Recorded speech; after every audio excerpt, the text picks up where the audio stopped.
మాజీ మంత్రివర్యులు ఈ ప్రాంతానికి సుపరిచితులే కాకుండా ఈ ప్రాంత సమస్యల పట్ల పూర్తి అవగాహన కలిగి ఉన్నటువంటి మంత్రి శాసనసభ్యులు శ్రీధర్ బాబు గారు రామగుండం కాంగ్రెస్ పార్టీ ఇన్ఛార్జిగా మనకి శాసనసభ ఎన్నికల్లో అభ్యర్థిగా పోటీ నిర్వహించినటువంటి రాష్ట్ర గారు మిత్రులు పెద్దనల్లి జిల్లా కాంగ్రెస్ అధ్యక్షులు ఈర్ల కొమరన్న గారు ఐఎన్టీయూసీ నాయకులు మిత్రులు జగన్ ప్రసాద్ గారు రామగుండం కార్పొరేషన్ కాంగ్రెస్ పార్టీ అధ్యక్షులు నగర ఫ్లోర్ లీడర్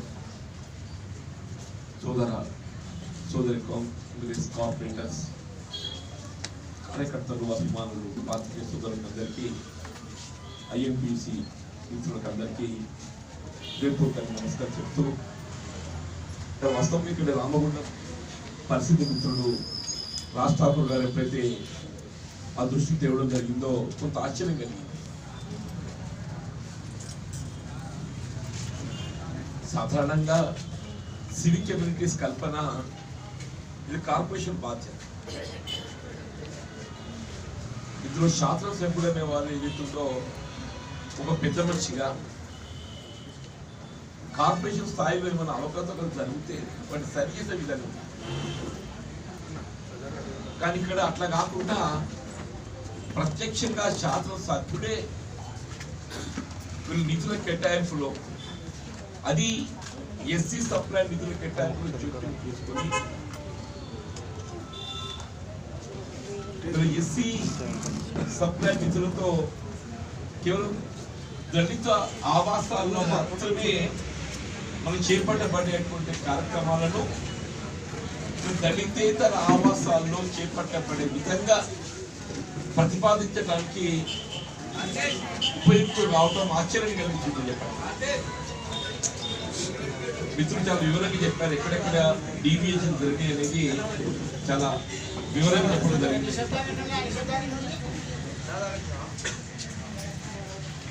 అంటే వాస్తవంగా సరే కార్పొరేషన్ లో మెజారిటీ టీఆర్ఎస్ పార్టీ కలిగి ఉండొచ్చు కాదు, అంత మాత్రాన్ని ఏదైతుందో కేవలం మా ప్రాతినిధ్యం ఉన్న ప్రాంతాల్లోనే మేము ప్రతిపాదిస్తాం అనేది సరైనది కాదని కావడమే కాకుండా రాజ్యాంగ బద్ధం కూడా కాదని చెప్పంటున్నాం. ఇలా రాజకీయాలు అనేది సాధారణంగా ఎన్నికల ప్రక్రియ వరకు రాజకీయాలు ఉంటాయి. ఒకసారి ఎన్నికల ప్రక్రియ ముగిసిపోతే రాజకీయాలకు అతీతంగా అన్ని ప్రాంతాలను అభివృద్ధి చేయటం ఇలా మేయర్గా ఎంపికైనటువంటి ఒక వ్యక్తికే కానీ శాసనసభ్యుడికే కానీ బాధ్యత ఉంటుందని చెప్పండి. అటువంటిది ఇక్కడ ప్రత్యక్షంగా మేయర్ శాసనసభ్యుడే దానికి ఉపయుక్తులు కావటం తీవ్రంగా నిరసిస్తూ కనిపిస్తున్నాం చెప్పండి. దానికి తోడు కాంగ్రెస్ కార్పొరేటర్స్ ఎప్పుడైతే నిరసన వ్యక్తం చేయడానికి స్వీయ నిర్బంధం చేసుకోవడం జరిగిందో, మున్సిపల్ కార్పొరేషన్ లో పోలీస్ ఎంటర్ కావడానికి వాళ్ళు వీల్లేదు.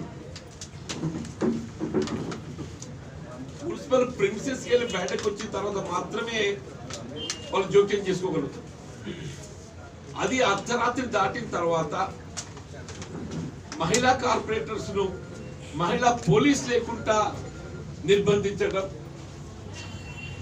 పోలీస్ స్టేషన్ తరలించి పోలీస్ స్టేషన్ తరలించబడిన తదుపరి either they must be let off on executive bond or they have committed any grave offence for which bail cannot be extended, they have to be produced before the magistrate.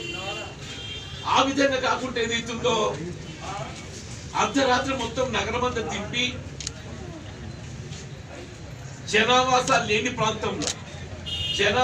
లేని ప్రాంతంలో చీకట్లో మహిళా corporator వదలడము దీన్ని ఖండితమేగా taking to notice DGP మిత్రుడు శ్రీధర్ బాబు గారు, నేను దీన్ని director general police దృష్టికి తీసుకెళ్తున్నాం. ప్రభుత్వం మాటి మాటి ఫ్రెండ్లీ పోలీస్ అంటారు. ఫ్రెండ్లీ పోలీస్ అంటే అర్ధరాత్రి ఆడబిడ్డలు ఏదైతుందో నిర్బంధించడమే కాకుండా వాళ్ళ స్టేషన్లో దే మస్ట్ బి గివ్ ఏదో ఒక వాళ్ళ పరిష్కారం చూపెట్టాలి. డిస్పోజల్ వాళ్ళ డిస్పోజల్ ఏదైతే స్టేషన్ చూపెట్టాలి. లేదా అర్ధరాత్రి వదలడం ఎట్లా? నిజంగానే మీరు అంత బుద్ధిమంతులు అయినట్టయితే వాళ్ళ ఇంట్లో పట్టుకుపోయి వదలాలని అని చెప్పంటుంటే, మీరు నిజంగా ఫ్రెండ్లీ పోలీసుగా భావించినట్టయితే అర్ధరాత్రి సమయం కాబట్టి వాళ్ళ ఆడబిడ్డలు మహిళా కార్పొరేటర్స్ ఏదైతుందో వాళ్ళ ఇంటి దగ్గర వదలాలి. అటువంటిది పోయి ఓపెన్ క్యాస్ట్ మైన్ జనావాస లేని ప్రాంతంలో వదలడం ఉద్దేశం అంటే ఏంటి? అధికార పార్టీకి వ్యతిరేకంగా మీరు నిరసన వ్యక్తం చేస్తే మీ పరిస్థితి ఏ విధంగా ఉంటుందో ఊహించుకోండి. అంటే చూస్తుంటే తెలంగాణలో ఉన్నామా లేకుంటే మళ్ళీ బ్రిటిషర్స్ అప్పుడు కూడా ఇంత నియంత్రణతో ఉంటుందని మేము భావించమని చెప్పంటున్నా. వీళ్ళ మిత్రులు అన్నట్టు శ్రీధర్బాబు గారు పేర్కొన్నట్టు దీన్ని జాతీయ మహిళా కమిషన్ దృష్టికి తీసుకోవడం జరుగుతుంది. సిమిలర్లీ నిధుల కేటాయింపుకు సంబంధించి జాతీయ ఎస్సీ కమిషన్ దృష్టికి తీసుకోవడం జరుగుతుంది. ఇక్కడ మానవ హక్కుల ఉల్లంఘన జరిగింది కాబట్టి మానవ హక్కుల కమిషన్ దృష్టి కూడా తీసుకోవడం జరుగుతుంది. వీళ్ళ కింది స్థాయి అధికారులు ఏమైనా పొరపాటు చేస్తే దాన్ని పర్యవేక్షించి సరిచేయవలసిన జిల్లా కలెక్టర్ గారు. వీళ్ళ కాంగ్రెస్ పార్టీ ఒక జాతీయ పార్టీ, రికగ్నైజ్డ్ పొలిటికల్ పార్టీ. కలెక్టర్ గారితో కలిసి వాళ్ళ సమస్యలు విన్నవించుకుందామంటే వాళ్ళకి అనుమతి అవకాశం ఇవ్వకపోవటమే కాకుండా అరెస్ట్ చేపించడం, ఇది కొత్త చరిత్ర కనబడుతుంది. రామగుండంలో కొత్త చరిత్ర కనబడుతుందని చెప్పంటూ నేను వీళ్ళ మిత్రుడు చందర్ గారు ఏదైతున్నదో ఆయన రాజకీయాలకు అతీతంగా స్వతంత్ర అభ్యర్థి గెలిపించిండ్రు. ఆయన మర్చిపోతుండే, ఆయన రాజకీయాలకు అతీతంగా స్వతంత్ర అభ్యర్థి గెలిపించాడు. ప్రజల పక్షాన్ని నిలబడి ప్రజా సమస్యల పరిష్కారాన్ని కొరకు పాటుపడుతుండని చెప్పని భావించిందని చెప్పంటున్నాను. కానీ ఇక్కడ ఏం చేస్తున్నాయనే అధికార పార్టీకి తాబేదారుడుగా మారడమే కాదు, వాళ్ళు ఏ అధికార పార్టీకి అనుబంధంగా చేరినట్టయితే నేను అభివృద్ధికి బాటేస్తా అని చెప్పి పేర్కొన్నాడా. 2 సంవత్సరాలు అయితే శాసనసభ్యుడిగా ఈ గడిచిన 2 సంవత్సరాలు నువ్వు చేసిన అభివృద్ధి అంటే ఒక్కడి చెప్పు అని చెప్పంటున్నాడు మిత్రుడు రాజ్ ఠాకూర్ గారు ఇప్పుడే పేర్కొన్నట్టు. నీ బీ పవర్ స్టేషన్ ఏమైంది? నువ్వు దాన్ని ఐదర్ సూపర్ క్రిటికల్ గా మార్చబోతున్నావా,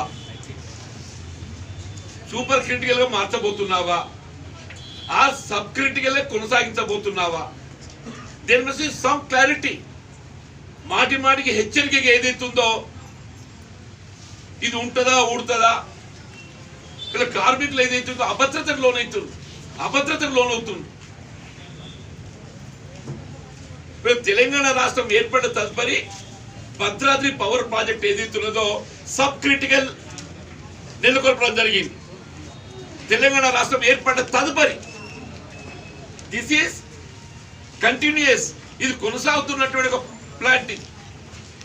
ఇది రామగుండం బీ పవర్ స్టేషన్ కొనసాగుతున్న ప్లాంట్. ఈ భద్రాద్రి తెలంగాణ రాష్ట్రం ఏర్పడ్డ తదుపరి సబ్ క్రిటికల్ కదండి, కొత్త పెట్టను. క్లారిటీ లేదు ఇంతవరకు. ఎమ్మెల్యే గారు ఏదైతుందో నేను బీ పవర్ స్టేషన్ అండగా నిలబడతా అని చెప్పన్నాడా, ఇంతవరకు క్లారిటీ లేదు. ఓపెన్ క్యాస్ట్ మైన్స్ ఏదైతుందో పొందలగడ్డగా మారబోతున్నది. ఓపెన్ క్యాస్ట్ మైన్స్ అన్నింటినీ మేము నిలిపేపిస్తాం. ప్రత్యేకించి వీళ్ళ ఫార్మింగ్ లైన్ ఏదైతుందో అసలు గోదావరి కంటే ఉనికే మాయమైపోతుంది.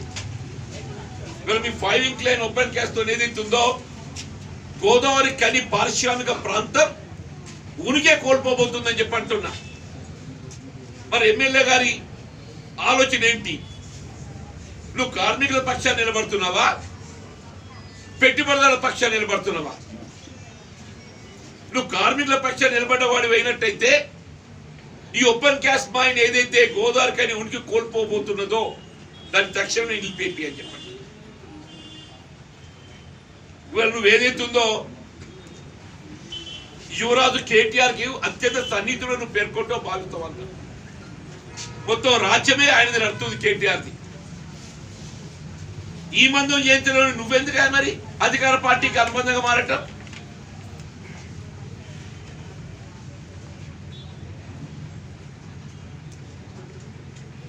వీళ్ళ సింగరేణి కార్మికులకు కావలసిన వైద్య సదుపాయాల కల్పనకు ఇక్కడ ఏదైతే ఉందో సింగరేణి యాజమాన్యం ఆధ్వర్యంలో ఏదైతే ఉందో రాష్ట్ర ప్రభుత్వం చొరవ తీసుకొని ఇక్కడ ఒక మెడికల్ కళాశాల ఏర్పాటు చేయబడ్డట్టయితే సింగరేణి కార్మికుల కుటుంబాలతో పాటుగా ఈ ప్రాంత ప్రజానీకానికి అందరికీ వైద్య సదుపాయాలు సూపర్ స్పెషాలిటీ వైద్య సదుపాయాలు అందుబాటులోకి వచ్చే అవకాశం ఉంది. And it's an election commitment ఇంతవరకు ఏదైతే ఉందో నీ మెడికల్ కళాశాల ఉనికి లేదు, ఊసు లేదు. ఇక ఏముందని హైదరాబాద్ 100 కిలోమీటర్ల లోపు సిద్దిపేట మెడికల్ కాలేజ్ పెట్టిందే. Siddipet it's not been 100 kilometres from Hyderabad. ఎందుకు? ముఖ్యమంత్రి గారు ప్రాతినిధ్యం వహిస్తున్న జిల్లా కాబట్టి ఏదైతే ఉందో మెడికల్ కాలేజ్ పెట్టుకున్నాం. ఇలా ఈ సింగరేణి కార్మికుల ఉద్యమ ఫలితం ఇలా తెలంగాణ రాష్ట్రం అని చెప్పంటూ నేను సింగరేణి కార్మికుల ఉద్యమ ఫలితం వీళ్ళ తెలంగాణ రాష్ట్రం అని చెప్పంటున్నా. అటువంటి సింగరేణి కార్మికులకు వైద్య సదుపాయ నిమిత్తం ఏదైతుందో సూపర్ స్పెషాలిటీ స్థాయిలో వైద్య కళాశాలని యాజమాన్యంతో సింగరేణి యాజమాన్యం ఏదైతుందో పెట్టుబడి పెట్టడానికి నీకు అవకాశం ఉంది. వీళ్ళ మేనేజ్మెంట్ కోటాలు ఏదైతుందో సింగరేణి కార్మికుల కుటుంబాల పిల్లలకి ఏదైతుందో నీ మెడికల్ సీట్స్ రిజర్వ్ చేయవచ్చు అని చెప్పంటున్నది. సింగరేణి యాజమాన్యంలో మెడికల్ కళాశాల నెలకొల్పబడ్డట్టయితే మేనేజ్మెంట్ కోటాలో సింగరేణి కార్మికుల కుటుంబాల పిల్లలకి ఏదైతుందో వాళ్ళు వైద్య సీట్లు మెడికల్ సీట్స్ ఏదైతుందో వాళ్ళకు కల్పించే అవకాశం ఉంటుందని చెప్పండి. ఏ టైం చేసిన పని? What happened your IT corridor? నువ్వే చెప్పిన కదా ఐటీ కారిడార్ పారిశ్రామిక ప్రాంతం, ఇది సాఫ్ట్వేర్ హార్డ్వేర్ విస్తృతంగా అభివృద్ధి పరిచే అవకాశం ఉంది ఇక్కడ అని చెప్పని. ఏమైంది నీ ఐటీ కారిడార్? నీ రాష్ట్ర ప్రభుత్వ స్థాయిలో ఒక శాసనసభ్యుడు చేయగలిగే పనులు ఇవి. రాష్ట్ర ప్రభుత్వ స్థాయిలో ఒక శాసనసభ్యుడు చేయగలిగే పనులు ఇవి. ఇప్పుడు సీతారామరావు గారు శాసనసభ్యుడిగా జేఎన్టీయూ కళాశాల ఏర్పాటు చేయించారని చెప్పండి. శాసనసభ్యుడిగా అది చేయరు. పోయిపోయి స్థానిక సంస్థల కార్పొరేటర్లకు వాళ్ళకు ఉండే నిధులే అరకొర నిధులు. ఏదో అన్నాడు ఆయన ఎస్సీ సప్లై రూపొందించడంతో వీళ్ళ దళిత ఆవాస ప్రాంతాల్లో అభివృద్ధి చేయడానికి కొంత అవకాశం లభించింది. ఇక్కడ మీరు కాంగ్రెస్ పార్టీని విమర్శ గురి చేసినట్టు కాదు. ఇక్కడ దళితులను వాళ్ళకి లభించాల్సిన హక్కులను కలరాస్తున్నట్టు భావిస్తారని చెప్పి అంటున్నా. It's not the Congress party. Congress party కేవలం దళితుల హక్కులకు మాత్రం పోరాటం చేస్తుంది. దయచేసి ఇప్పటికైనా మన గౌరవ జిల్లా కలెక్టర్ గారు ఏదైతుందో ఈ రామగుండం మున్సిపల్ కార్పొరేషన్ జరిగినటువంటి సర్వసభ్య సమావేశం జరిగిన అవకతవకలు ఇర్రెగ్యులారిటీస్ వాళ్ళు సరి చేయడానికి ఉపయుక్తులు కావాలి వెంటనే. దయచేసి ఎమ్మెల్యే గారు ఏదైతున్నదో ఈ ప్రాంతంలో ఉన్న ప్రధాన సమస్య మేము పేర్కొన్న ఇప్పుడు రామగుండం బీ పవర్ స్టేషన్ కొనసాగింపు clarity either by way of super critical or be continued as subcritical. Well, 5 incline open cast ఏదైతుందో దాన్ని నిలిపివేయటం, సింగరేణి కాలేజ్ యాజమాన్యంలో మెడికల్ కళాశాల ఏర్పాటు, ఐటీ కారిడార్ అవి చేయవా నువ్వు? మేము గుర్తిస్తాం. అసలు పక్కన పెట్టి ఏదైతుందో అది చేయలేక ఇక్కడ పోలీసులను చేతులు పెట్టుకొని రాజ్యం చేస్తా. ఈ పోలీస్ రాజ్యం కొనసాగదు, ఈ పోలీస్ రాజ్యం కొనసాగదని చెప్పాడు. పోలీసు కూడా హెచ్చరిస్తున్నాం. మేము ఇప్పుడు మీ బాధ్యతలు గుర్తెరగండి. మీరు అతిగా ప్రవర్తించినట్టయితే దానికి బాధ్యులు మీరే అవుతారు, శిక్ష మీరు అనుభవిస్తారు. దానికి బాధ్యులు మీరే అవుతారు, శిక్ష మీరు అనుభవిస్తారు. నేను మరొకసారి మా కార్పొరేటర్స్ అందరినీ కూడా చెప్పంటున్నా, మరి ఏంటి ఐ అప్రిషియేట్, వి అప్రిషియేట్, నువ్వు నిజంగా కంగ్రాచులేట్ చేస్తావు. ఇవాళ మీరు ఏదైతే ఉందో మీ దళితుల హక్కుల కొరకు ఏ విధంగా మీరు పోరాటం చేసిందో ఈ ప్రాంతంలో ఉండేటటువంటి ఒక నివాసితులకు కార్మికుల హక్కుల కొరకు ప్రత్యేకంగా ఈ ప్రాంత ప్రజానిక మీరు పెద్ద బాధ్యత పెట్టింటారు. ఇక అదృష్టం కొద్దిగా రాజ్ ఠాకూర్ ఉన్నాడు, స్థానికంగా అందుబాటులో ఉంటాడు. మా మిత్రుడు మాంకల్ స్వామి గతంలో కార్పొరేటర్, ఇప్పుడు ఏమన్నా ఓ కంగ్రాచులేషన్స్. మా న్యాయ సలహా ప్రకాష్ ఉన్నాడు ఇక్కడ, మా రాజేశ్వరుడు, మా స్టేట్ యూనియన్ నాయకుడు జనక్ ప్రసాద్ ఉన్నాడు, ఈర్ల కుమరనుడు అందుబాటులో. ఇక శ్రీధర్ బాబు గారు అయితే మీ ప్రాంత వాస్తవుడైనా ఆయన ఎమ్మెల్యే, మంత్రికి ఎమ్మెల్యే అయినా కానీ ఆయన అహర్నిశలు ఆయన ఆలోచన అంతా మొత్తం రామగుండం మీదే తిరుగుతుంటుంది. ఎందుకంటే పనిచేసిన అందరూ ఆయన మనసులే. రామగుండం కార్మిక పారిశ్రామిక ప్రాంతం సుభిక్షంగా ఉంటే మంత్రిని ఆయన పోకాలేదు.